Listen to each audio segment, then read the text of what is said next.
welcome back to my channel. If you're new here, my name's Maria, and today's video is just going to be my December reading wrap-up. So just going through all the books that I read in December, what I thought about them, if I enjoyed them. There were a few DNFs in there, so there's things that I maybe didn't enjoy. But yeah, basically just going through all the books I read, giving you my ratings, my thoughts, my feelings, and whether I recommend them or not. I did touch on a few of these in my kind of best of the year video, but most of these haven't been mentioned in videos before unless it's been in vlogs or anything like that, so hopefully it won't be too repetitive. But yeah, without further ado, let's just get into the wrap-up. So I think the first things that I want to go through are some of my rereads, because as I keep saying in these videos, I am doing an ACOTAR reread with some of my friends on bookstagram, and a couple of the books ended up being in December. So I think it was actually Akamaf, Akawar, as well as Akafas. A Court of Frost and Starlight. Basically all of those ended up being in December, and I mean, it's one of my favourite series. I'm not going to go too in depth about those, but basically gave them all 5 stars. If anyone says that you can skip A Court of Frost and Starlight, please don't. There is some information in there that you definitely need to kind of bridge the gap between the series, so definitely don't skip that one. For me, it's just a really lovely novella as well, just to see the characters that you grow to love within the first 3 books, just having a bit of downtime and kind of seeing their relationships and kind of building the inner circles relationships. But I can't go too much into detail in case of spoilers for anyone who hasn't read the series yet, but yeah, needless to say, those were all 5 stars. And then just to go over my 2 DNFs really quickly, these were both ARCs that I got, and I believe they're both coming out this month, or one of them is out already and the other one will be coming out this month. But first one is Blood of Hercules by Jasmine Maas, and this one, I do think this is just a case of it's just not the book for me. I don't think it's inherently bad. I think there are a lot of people that will enjoy this, and actually I've seen a lot of people on BookTube actually really enjoying this one, but I just think the tone of the book and kind of the way that the main character was being portrayed just isn't for me. So this one, we have a world where it's like 2050 or something like that. Bit of a dystopian world where essentially the Spartans are kind of running the world and protecting the world from Titans. And essentially within this world, mortals are pretty desolate, you know, they're pretty looked down upon.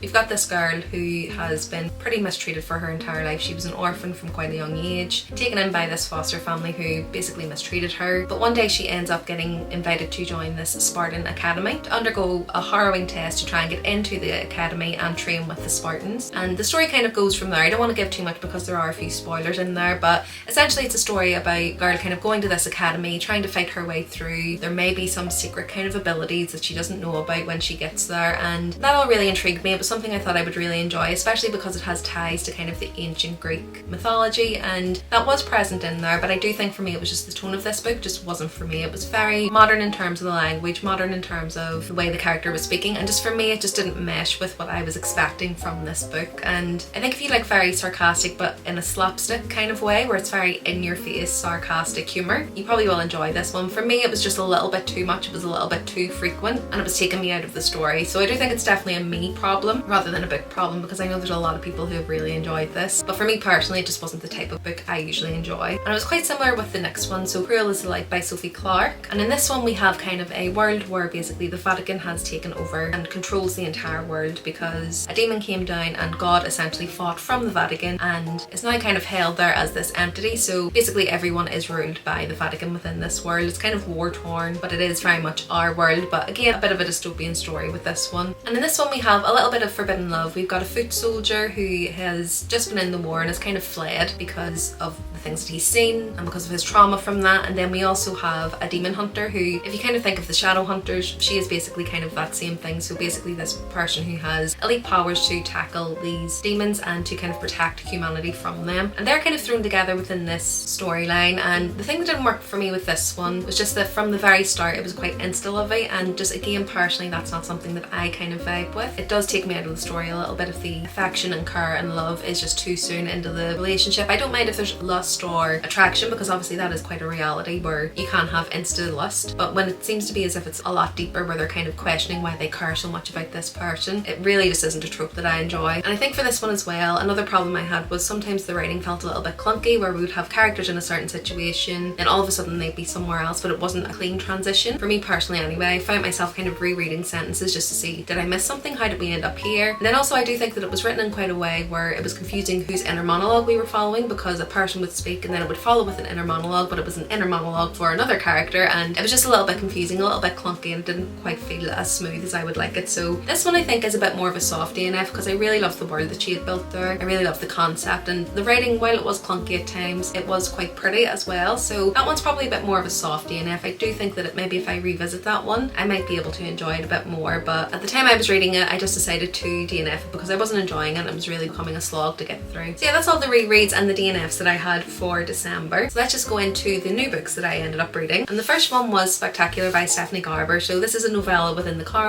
world, and we're basically just following one of the sisters within this while she's struggling to find a present for her beloved. I don't want to say who it is because if you haven't read the series, it will be a spoiler, but basically trying to find a present for what they're calling the Great Holiday, I believe, basically like Christmas, and she doesn't know what to get to him. She's kind of questioning his love for her as well because he doesn't love the holiday. He's quite grumpy, she's quite a sunshine character, and it is supposed to be just quite whimsical and a fun read. I would say that this one got a little bit darker than I had anticipated, and there was a lot of stuff in here that personally I do think was probably pushed on Stephanie Garber by publishers in terms of what they think her audience will want, and some of it didn't ring quite true to kind of the feeling of Caraval, but I still really enjoyed this. I think I ended up giving this one 4 stars just because, as I say, in that middle bit it got a little bit murky in there, but I just love this world, love Stephanie Garber's writing, so overall I did still really enjoy this one. Next up I read The Dawn of the Cursed Queen by Amber V. Nicole, and this is the third in the Gods and Monsters series, and this is an urban fantasy, if you haven't heard of it before, following what is called an Igmorthan, so basically like kind of a vampire demon type of person called Diana, and it's basically her quest to find this artifact that she is sent on a mission to find by her master, Caden, who is also one of these kind of vampire demon hybrids, and essentially the story starts out with her trying to find this artifact, and that leads her into the way of Samkiel, who is kind of her enemy within this world, who is also looking for this artifact, and that's kind of how the story starts in book 1, and it really does kind of build from that. We start to follow a lot of the side characters, a lot of their relationships, and this for me has just become a firm favourite series. I definitely think if you like Buffy the Vampire Slayer or the Vampire Diaries, you will enjoy kind of the tone and the theme of this one. Definitely has that more kind of early 2000s fantasy sitcom theme, and I do think a lot of the inspiration for this came from those shows. Just watching Amber V. Nicole's kind of threads on her Instagram, I do think that she enjoys those, so a lot of kind of the tone in here is similar to those shows. So yeah, I'd say if you've enjoyed those series, definitely check this out because it's basically that in a book, but really love the writing in this one, really loving the characters. As I said, it's becoming a 5-star series for me, and I think this one I rated 5 stars as well. So next up I read The Bear and the Nightingale by Catherine Arden, and this is part of the Winter Night trilogy, and this is a book that I've had in my TBR for quite some time, heard some great things about it. This one's a bit more of a magical realism story set in kind of medieval Russia, and we're following a girl who is quite young at the start of this book, and she's able to see kind of these spirits around her house protecting her house that no one else can see. So we're following her story along, and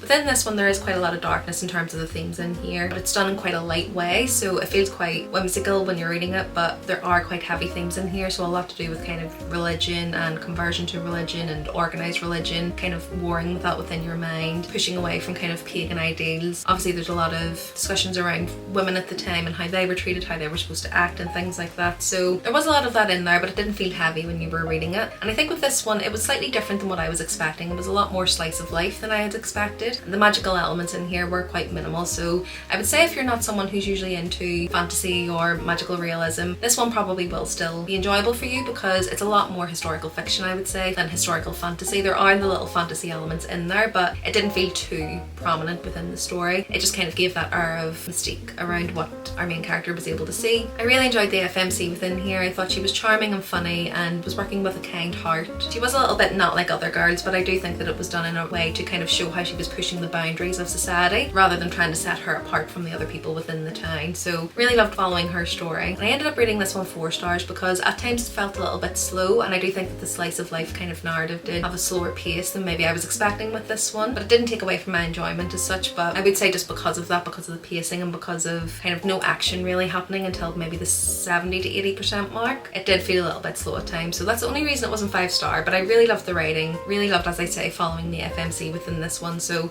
be excited to read the second book in this series. Next up I read Heartless by Marissa Meyer, and this is my first book by Marissa Meyer, and I was really interested in this one because it's basically kind of the villain origin story for the Red Queen from Alice in Wonderland, and as a huge fan of Alice in Wonderland I definitely wanted to pick this up just to see what her take was on that villain origin story for the Red Queen. And this one I did enjoy it, but I would say it's probably on the lower end of YA, definitely set for a younger target, which is absolutely fine. You know, it just means that I'm not the target audience, so take my review with a pinch of salt because of with that because I do think it was targeted at a slightly younger audience than I would usually read from. I think Marissa Meyer really had a perfect way of having that fairy tale setting but having that dark undercurrent that we're used to from Alice in Wonderland, so I do think that she was able to kind of encapsulate that within this story, and it did feel very true to the Alice in Wonderland that we know, but she had plenty of original material in there, so it didn't just feel like a cut and paste of the original story. I think the main reason as well that I couldn't connect with this was that the romance just didn't really hit for me. I wasn't really connecting with it. I didn't connect with the characters in terms of the romance, and I do think that's a huge part of this book because a huge part of the villain origin story comes from that, and I think if you're not connecting to that, it's probably not going to hit the way that it should. So I do think it's probably because I'm not the right audience for this one, and I do think a younger reader will probably enjoy this a lot more than me, but or even someone that just enjoys that kind of age range better than me may connect with the romance a bit more. I'm not sure. I am equating it to the fact that this is a younger YA book, but it could just be that I didn't connect with the romance, and that for me is a big portion of how this story works. So again, take what I'm saying with a pinch of salt, but I did overall really enjoy this. I think the writing was really good. I'll definitely be reading from Marissa Meyer in the future, but overall for this one I ended up rating it a 3.75 because while I did enjoy it, I do think overall it's a little bit forgettable for me. And another one that I think was overall quite enjoyable but probably overall forgettable as well is Lake's Edge by Lyndall Clipstone, and this one again is a bit of a TBR veteran for me, so I had this one on my TBR for quite some time because it's kind of a gothic fairy tale-esque story. It is YA as well, but I just heard that it was a really good atmospheric read, and I definitely think that the author delivered on that. I definitely think it was very atmospheric. I could really kind of envisage all of the scenery, and I definitely think that she hit all of those gothic points. But again, for this one I do think it was the romance wasn't hitting for me, so again, with it being a big component of the story, that's probably why it wasn't kind of a 5-star for me. But in this one we've got kind of a lord of the land where they're living. He is rumoured to have murdered his entire family, and when our main character Violetta Graceling ends up kind of being entangled within his world because of her younger brother, we end up going to his estate called Lake's Edge, and maybe things weren't quite as they seemed or quite as people believe within this town. There's a few mysteries that they are going to uncover when they're there, and I definitely think that it gave all of those gothic vibes. So going to a kind of gothic manor, there was a lot of shadows, a lot of mist. We were kind of taken into the underworld within this one, so in terms of atmosphere, in terms of setting, in terms of where they were, absolutely loved this. I think it was done really well. But in terms of the characters and the romance, again, it was just a case of connection for me. I didn't really connect with them the way I would usually like to, and I wasn't really that invested in kind of the mission that they had or the stakes that they were facing. It just wasn't kind of hitting for me. So yeah, again, I think it was really good, very enjoyable. I definitely still recommend it for a good atmospheric read. I think winter and autumn would be a perfect time to read this one, but for me overall I do think that it's a little bit forgettable, so again ended up giving this one 3.75. So next up I read Chain of Gold by Cassandra Clare, and this is the first in the Lost Hours trilogy, so this is the last trilogy I have in the Shadowhunter world, and glad to say that I really enjoyed this. So in this one we're actually following the children of the characters in the Infernal Devices, which is my favourite trilogy within the series so far, so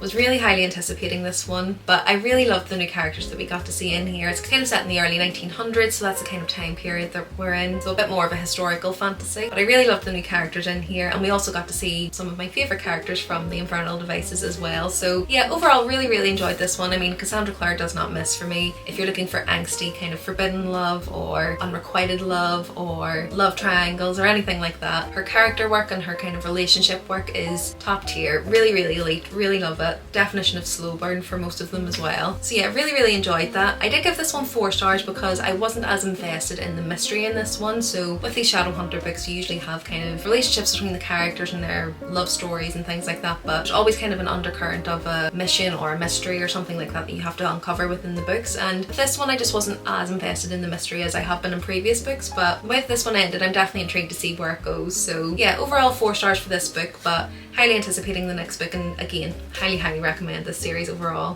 Then next up I read a book that I think was in kind of one of my favourites from 2024, and glad to say that even though I put it in that video being at 80% of the book, when I finished it, it only just solidified the fact that this is one of my favourite books of 2024, and that's Blood Over Brighthaven by M.L. Wong, and I was absolutely wowed by this book. I don't know what I was expecting, but this book is one that I'm definitely going to be thinking about for a long time. So the premise of this one is we've got female mage who has been working her entire life to try and get into this mage's order, and the problem is that generally within this world they don't have female mages within the ministry, and she really has to prove herself to be able to get into this magistracy, and she ends up getting in, but of course she isn't met with a warm welcome. You know, all of her male colleagues are quite nasty to her, and instead of giving her kind of a proper apprentice, they end up giving her the janitor as her apprentice, trying to basically throw her off her game. And I don't know that this might end up being the worst thing they could have done. He has a bit of a dark past and may actually be more of a help to her than they knew. And this story had so many layers, it had so much social commentary, and I think definitely if you like anything that is a little bit dystopian, trying to show how kind of the powerful will try and take away from the weak, this is the book for you. I've seen some people describe this as a bit of a dark academia romance, and I would say there was a romance in here, but it was very, very subtle, very much in the background, so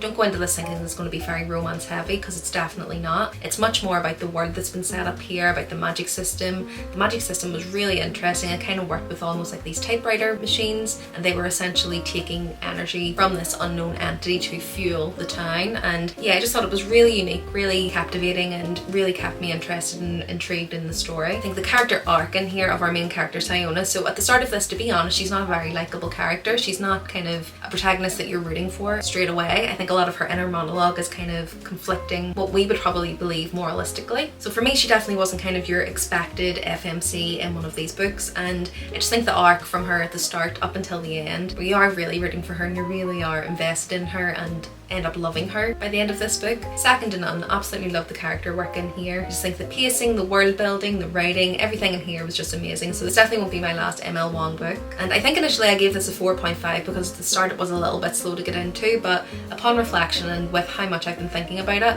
I think this is undoubtedly a 5 star. So I do think I'm going to go back and fix that, because yes, it was slow to start, but I do think it was needed for the story to have such an impact. So yeah, 5 stars, highly recommend. If you haven't read this yet, definitely get it on your TBR.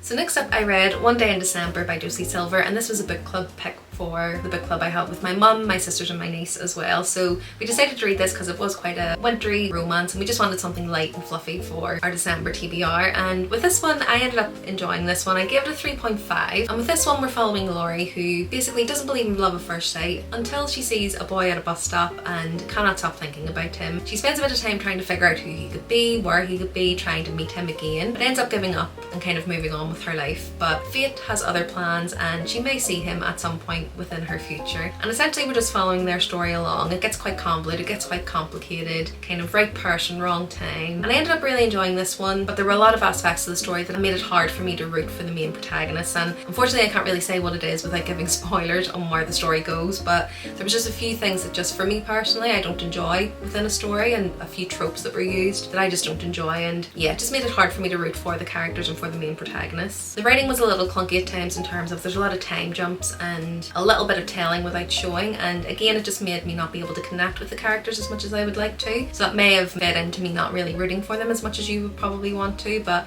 I think it was refreshing that a lot of the characters in here did feel a lot more real and maybe were a little bit unlikable, but unfortunately for me they were a little bit too unlikable at times, and yeah, just meant I couldn't root for them. But I think if you're looking for a nice little palate cleanser, a story to read over the winter, something to kind of break up from some of your more heavy reads, this is probably a good book to read because I did really enjoy the tone of it. It was quite funny at times as well, and it was a quick enough read, but I can't say it was a favourite for me, but definitely not one that I would say is terrible or anything. So if you like that type of thing, if you really like romance, you probably will enjoy this one. And then last up for the month, I read Madison, and this was actually a buddy read with my friend Clara, who actually very kindly purchased this book for me. So thank you very much, Clara, and I loved our buddy read. But yeah, in this one, I'm actually just going to read the description of this one because I'm not sure how to succinctly describe this without spoilers, because there's quite a lot that happens in here that I don't want to risk spoiling it. But it basically just says, Bryn has spent the better part of her life waiting for a chance to attend the annual market hosted by Kenta, the very same people who exiled the Alaha to live over the sea. A rite of passage for all young guards, she's not sure what to expect from it,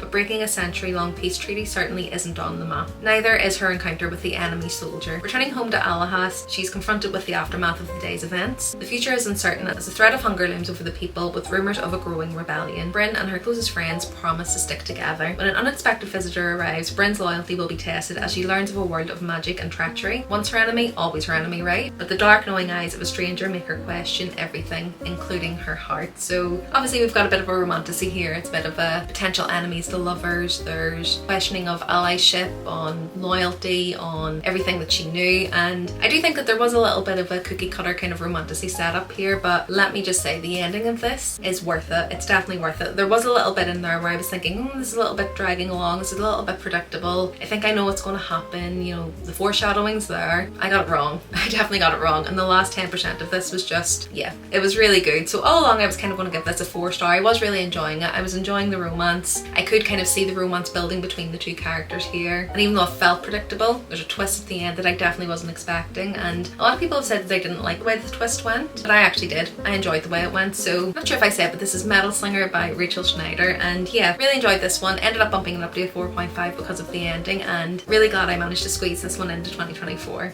So that's it. That's everything I read in December. I think overall I ended up having a really good reading month. I was feeling a little bit slumpy at the start of the month, so just glad that I was able to push myself through and read a few really good reads to kind of keep me away from that slump, and ended up on a couple of my favourites with Metal Slinger and Blood Over Brighthaven. So definitely all in all I'd say I had a really good month. Let me know what your favourite read was for December. What did you end your year with? And let me know if there's any books that I should be adding to my 2025 TBR from your list. I'm always looking for new reads and new recommendations, so definitely let me know your favourite read in December below. If you like this video, do remember to give it a like, and if you want to see more from me, remember to subscribe. I post 2 videos per week, and it's videos like this, so my reading wrap-ups, reading vlogs, book shopping, book hauls, book recommendation videos, all good bookish things like that. Other than that, thanks so much for watching this one. I hope you enjoyed it, and I'll see you in the next one soon. Bye!